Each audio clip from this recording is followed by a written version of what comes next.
epiesclera y esclerótica. La estroma de la esclerótica está compuesta por haces de colágenos de tamaño y forma variables que no están tan uniformemente orientados como en la córnea.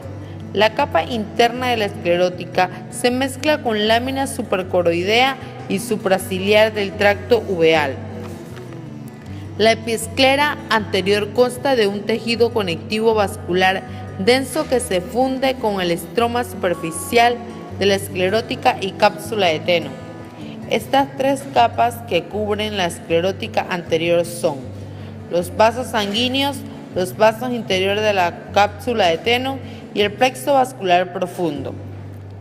Epiescleritis.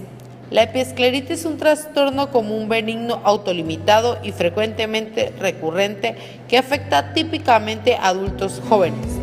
En ocasiones se asocia con un trastorno sistémico de base y nunca progresa a una escleritis auténtica. La epiescleritis puede ser simple o nodular. Su presentación es un enrojecimiento unilateral asociado con una molestia leve, sensibilidad al tacto y lagrimeo. La epiescleritis simple. Esta se caracteriza por enrojecimiento sectorial, como vemos en la imagen, o raramente enrojecimiento difuso. Suele resolverse espontáneamente en 1 o 2 semanas. La epiescleritis nodular. Se caracteriza por un nódulo localizado, congestionado y sobrelevado que tarda más tiempo en resolverse. Una sección con lámpara de hendidura muestra que la superficie escleral anterior no está sobrelevada, lo que indica que la esclerótica no está inflamada. Después de ataques recurrentes, las láminas esclerales superficiales pueden reagruparse en filas más paralelas, haciendo que la esclerótica aparezca más translúcida. Esto no debe confundirse con adelgazamiento escleral.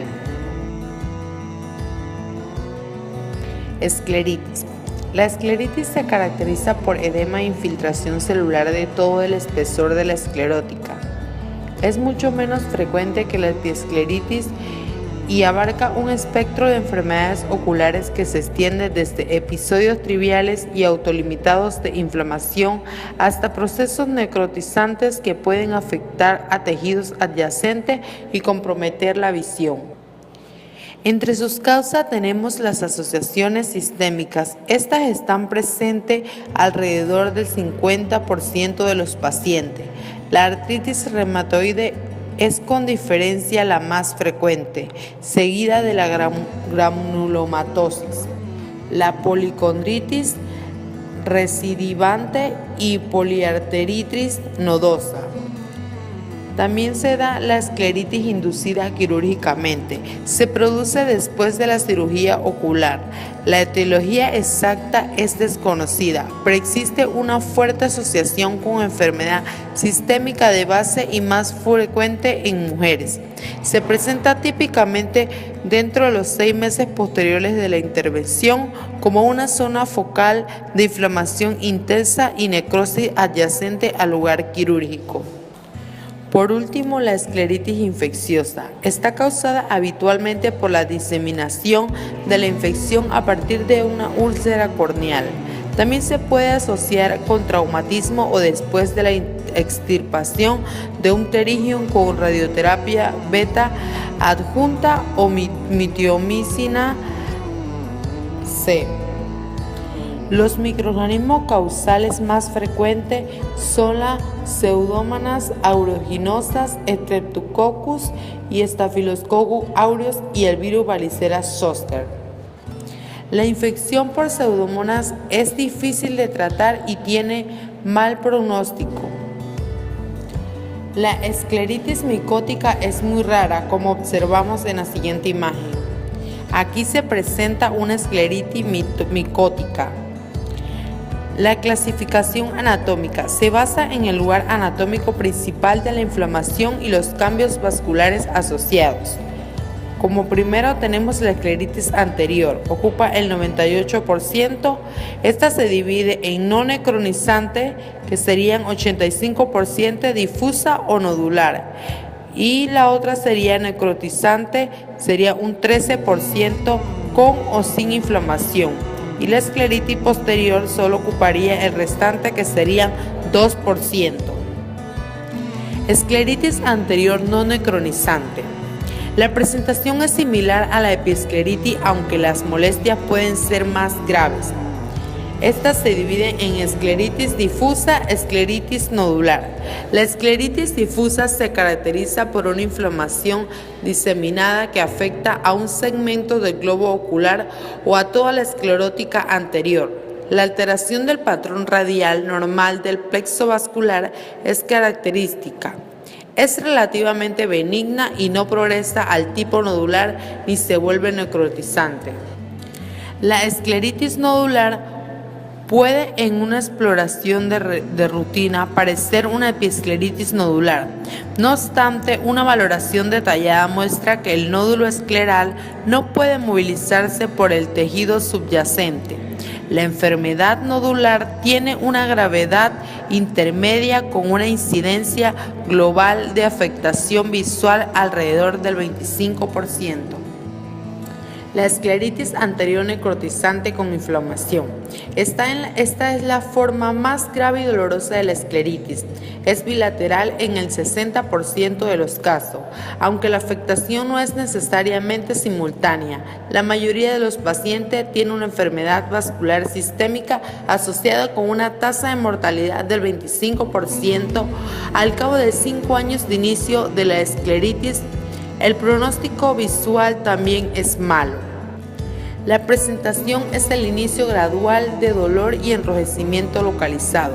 El dolor se hace grave y persistente y se irradia a la frente, las cejas o la mandíbula. Con frecuencia dificulta el sueño y responde a la mal a la analgesia. Esta presenta signos en orden cronológico. Como primero tenemos una congestión del plexo vascular profundo.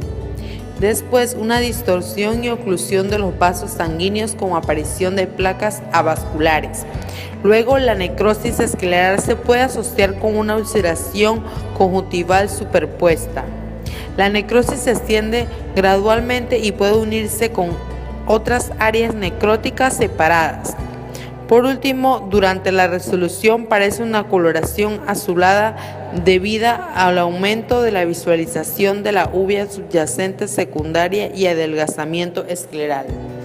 Esta surge complicaciones y puede existir una formación de un estafiloma y en ocasiones perforación, secundariamente adelgazamiento escleral grave, especialmente si la presión intraocular es elevada.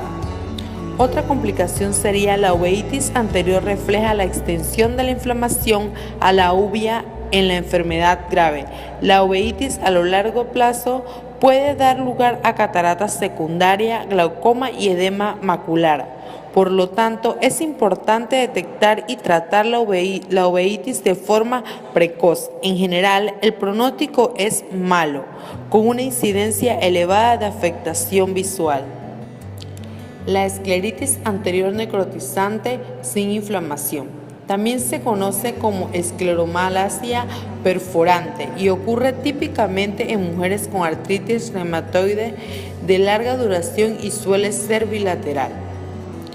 Sus signos en orden cronológico serían: el cuadro es asintomático y empieza con placas necróticas amarillas en la esclerótica normal no inflamada, agrandamiento, extinción y coalescencia. Progresivamente grandes áreas de la uvea subyacente quedan expuestas como resultado del adelgazamiento de la esclerótica. Por último, puede formarse un estafiloma, pero la perforación espontánea es rara, a menos que la presión intraocular esté elevada. En fin, no hay tratamiento efectivo. La escleritis posterior. La escleritis posterior es poco frecuente y suele diagnosticarse equivocadamente porque presentarse con variedad de hallazgos clínicos que pueden confundir con otros trastornos inflamatorios o neoplásicos. Afecta a las mujeres 2 veces más que a los hombres. Una tercera parte de los pacientes tienen menos de 40 años. cuando se presenta la enfermedad. Los pacientes de más de 50 años de edad tienen un riesgo mayor de presentación de esta enfermedad sistémica asociada y de sufrir pérdida visual.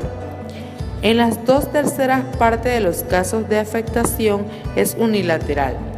No existe correlación entre los casos unilaterales y bilaterales y la enfermedad sistémica o la pérdida visual. En general, el pronóstico visual está conservado y asociadamente, una 1/3 parte de los pacientes presenta afección visual en alguna medida. Su presentación es variable y depende del lugar exacto de la lesión.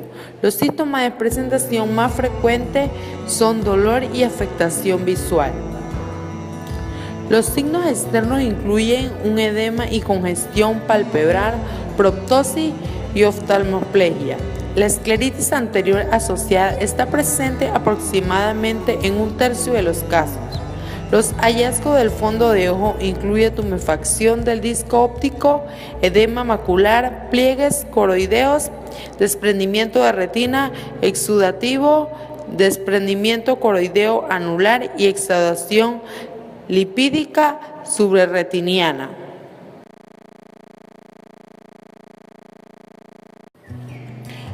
La decoloración escleral. Esta se divide en decoloración focal y decoloración difusa.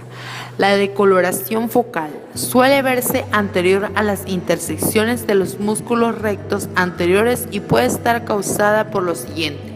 1. Translucencia escleral senil. Se caracteriza por áreas ovales y de color verde oscuro. 2. Alcaptonuria. Puede causar decoloración marrón negra conocida como ocronosis en las intersecciones de los músculos rectos horizontales y pigmentación de los pabellones auriculares. 3. Hemacromatosis causada por decoloración herrumbrosa marrón. 4. La aminociclina sistémica puede causar coloración paralímbica azul-gris, generalmente más densa en el área interpalpebral, debido posiblemente a las propiedades fotosensibilizantes del fármaco. Esto se puede asociar con pigmentación de la piel, uñas, dientes, mucosa, tiroides y huesos. Por último, un cuerpo extraño metálico. Si persiste largo tiempo, puede producir una tinción herrumbrosa. La decoloración difusa. Se presenta decoloración amarilla. Esta causa por ictericia. 2. Decoloración azul. Esta causa por el adelgazamiento y transparencia del colágeno escleral como visualización de la uvea subyacente. Entre las causas importantes se encuentra la osteogénesis imperfecta tipo 1 y 2, el síndrome de Ehlers-Danlos, generalmente tipo 6, el pseudosantoma elástico tipo 2 dominante y el síndrome de Turner. El cristalino es una estructura biconvexa vascular y transparente, incluida en una cápsula, una membrana basal secretada por el epitelio del cristalino. La cápsula, responsable de moldear el contenido del cristalino durante la acomodación, es más gruesa en la zona ecuatorial y más delgada en el polo posterior del cristalino. Un anillo de fibras sonurales se inserta en la región ecuatorial. Mantiene suspendido el cristalino del cuerpo ciliar. Una monocapa del epitelio cubre la cápsula anterior y el cristalino ecuatorial.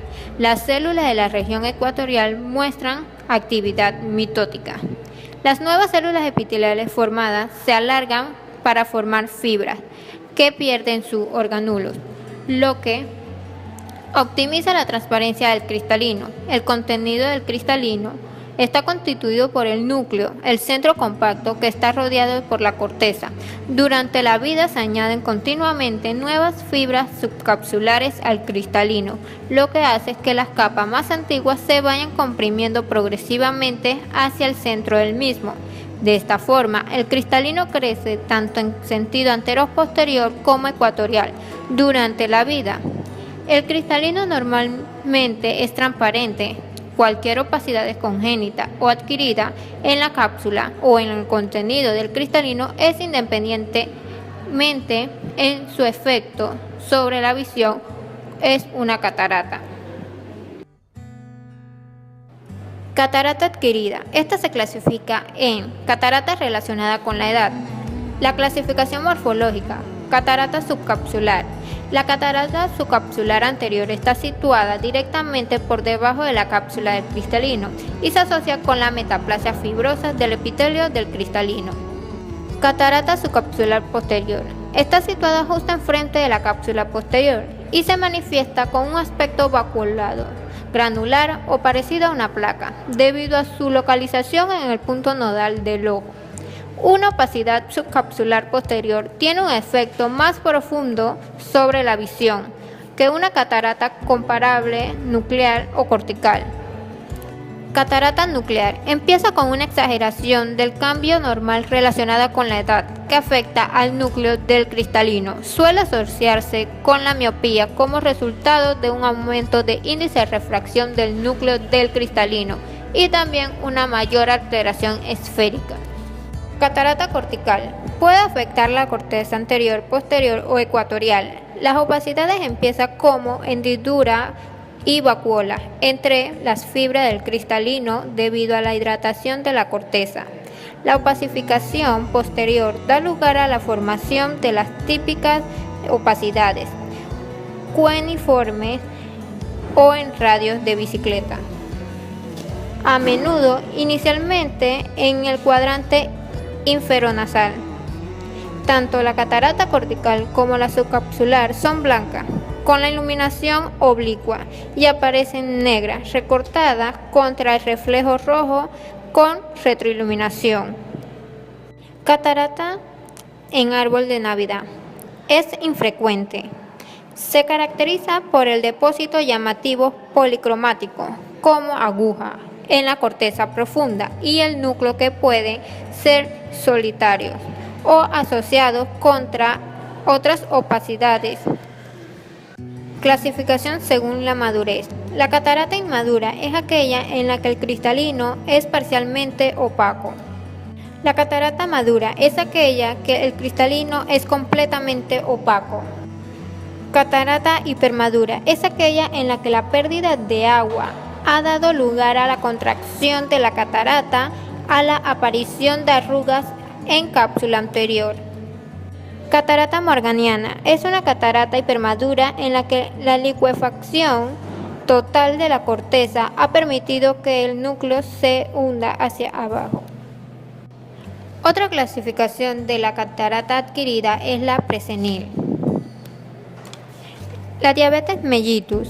Esta se clasifica en catarata diabética clásica que me va a afectar al interior del cristalino, con opacidades corticales, como copos de nieve en el diabético joven. La catarata relacionada con la edad se produce de forma más precoz en la diabetes mellitus y son más frecuentes las opacidades nucleares.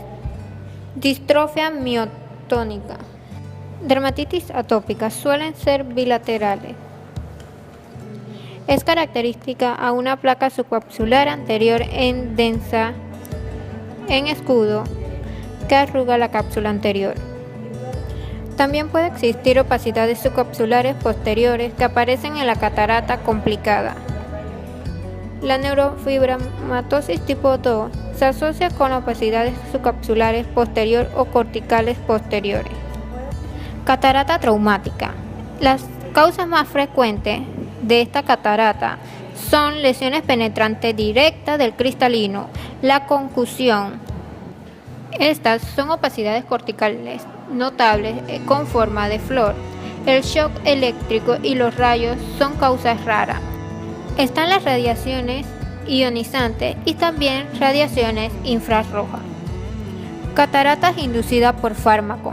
Los corticoides, las opacidades del cristalino son primero subcapsulares posteriores y luego se afectan la región subcapsular anterior. La clorpromazina puede causar depósitos de gránulos finos y afectar la cápsula anterior del cristalino.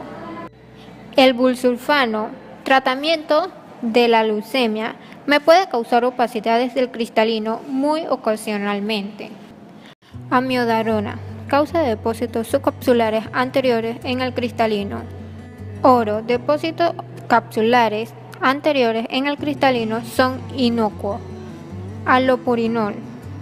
Aumentan el riesgo de formación de cataratas en pacientes ancianos. Otra de las cataratas adquiridas es la catarata secundaria. Una de estas es la uveitis anterior crónica, que es la causa más frecuente de la catarata secundaria. Glaucoma de ángulo cerrado congestivo agudo. Consisten en pequeñas opacidades subcapsulares o capsulares blanco-grisáceo y anteriores a la zona pupilar. Miopía alta. Suele asociarse con opacidades subcapsulares posteriores en el cristalino. Distrofias hereditarias del fondo del ojo. Suelen asociarse con opacidades subcapsulares posterior del cristalino. Formas de prevención. A pesar de numerosos estudios, todavía no se han establecido las profilaxias óptimas. Las siguientes medidas pueden ser beneficiosas. Como primer punto tenemos el tratamiento antes de la cirugía. Las infecciones persistentes como blefaritis, estafilocacia, conjuntivitis, entre otras infecciones de la órbita contralateral en pacientes con prótesis oculares. Otra forma de prevención sería la preoperatoria de povidona yodada, que se utiliza de la siguiente forma. Es una solución al 5% que se prepara diluyendo la solución acuosa comercial al 10%, que se emplea para la antisepsia cutánea en una mezcla equilibrada. Se instalan 2 gotas de solución diluida en el saco conjuntival antes de la cirugía. Además tenemos que antes de empezar la intervención, el ojo se irriga con suero salino. Y una última forma de prevención sería la técnica de colocación del campo quirúrgico meticuloso, que asegura que las pestañas y los bordes palpebrales estén aislados. La catarata congénita, como ya sabemos, suele presentarse en recién nacido. En las 2/3 partes de los casos suelen ser bilaterales. Entre sus causas más comunes tenemos la mutación genética. Otra causa puede ser el síndrome de Down, trastornos metabólicos, entre otros. Catarata sin asociación sistémica. Entre sus causas tenemos lo que es la catarata hereditaria aislada. La clasificación morfológica de las cataratas hereditarias se basa en la localización de las opacidades en el cristalino, de la siguiente forma. Como primero tenemos la catarata zonular, en la que la opacidad ocupa una zona discreta en el cristalino y puede ser nuclear. En este tipo la opacidad están confinadas a los núcleos embrionarios o fetal del cristalino. Otro punto puede ser la laminar, que se caracteriza por una opacidad que se encuentra emparedada entre el núcleo y la corteza claros. La capsular. La opacidad está limitada a la cápsula anterior o posterior. Y por último tenemos de las suturas, en que la opacidad sigue a la sutura y es anterior o posterior. La catarata polar. En este tipo las opacidades ocupan la corteza subcapsular, en el polo anterior o posterior del cristalino. La catarata polar anterior puede ser plana o se proyecta como una opacidad cónica en la cámara anterior. La catarata polar posterior puede asociarse en ocasiones con resto hialoideo persistente, lenticono posterior y vitro primario, entre otras causas. Otros tipos pueden ser la catarata coronaria, que consiste en opacidades redondas en la corteza profunda que rodean al núcleo como una corona. También tenemos lo que son las opacidades focales de puntos azules. Son comunes e inocuas y pueden coexistir con otro tipo de opacidades del cristalino. Y por último tenemos lo que es la catarata total. Suele ser bilateral y a menudo empieza como laminar o nuclear. Asociaciones sistémicas. Un gran número de enfermedades pediátricas sistémicas pueden asociarse con cataratas congénitas. Sin embargo, se debe conocer las causas generales que pueden causar los siguientes trastornos. Alteraciones metabólicas. Primero tenemos lo que es la galactosemia. Es una alteración grave de la utilización de la galactosa, causada por la ausencia de la enzima galactosa. Entre sus signos sistémicos presenta que se pone en manifiesto durante la infancia e incluyen retrasos del crecimiento. Esta presenta lo que es la catarata. Otra causa sería la deficiencia de la galactoninasa, que es una reducción o ausencia de la primera enzima en la vía metabólica, del metabolismo de la galactosa. Sus signos sistémicos están ausentes, pero también presenta lo que es la catarata. Otra causa sería el síndrome de Lowe, que es un raro error innato del metabolismo de los aminoácidos que afectan predominantemente a los niños. Este también presenta lo que son las cataratas congénitas. También tenemos las infecciones prenatales. En ella encontramos lo que es la rubiola congénita, que se asocia con cataratas alrededor en el 15% de los casos. Otro tipo serían las anomalías cromosómicas, como lo es el síndrome de Down, que este también incluye lo que son las cataratas. Y por último tenemos lo que son los síndromes esqueléticos. En este está lo que es el síndrome de Hartmann-Streiff-Francois. En ella se encuentra lo que son las cataratas, que pueden ser membranosas. Ocurre en el 90% de los casos. Durante el momento de la cirugía es crucial y las principales consideraciones son las siguientes. Las cataratas densas bilaterales requieren cirugía precoz para evitar el desarrollo de la ambliopía. Las cataratas parciales bilaterales pueden no precisar cirugía hasta más tarde, pero sí es necesario. Las cataratas densas unilaterales requieren cirugía de forma urgente. Y por último, las cataratas parciales unilaterales pueden observarse en general o pueden tratarse sin cirugía con la dilatación pupilar. Anomalías de la forma del cristalino. Una de las anomalías presentes puede ser un coloboma, que se caracteriza por una muesca del ecuador inferior del cristalino. El lenticono posterior es un cuadro muy raro que se caracteriza por una protuberancia redonda o cónica de la zona axial posterior del cristalino al interior del vítreo. Lenticono anterior es una proyección axial bilateral de la superficie anterior del cristalino en la cámara anterior. El lentiglobo es una deformidad hemisférica generalizada del cristalino, muy rara y generalmente unilateral. Microfaquia es un cristalino con un diámetro más pequeño de lo normal.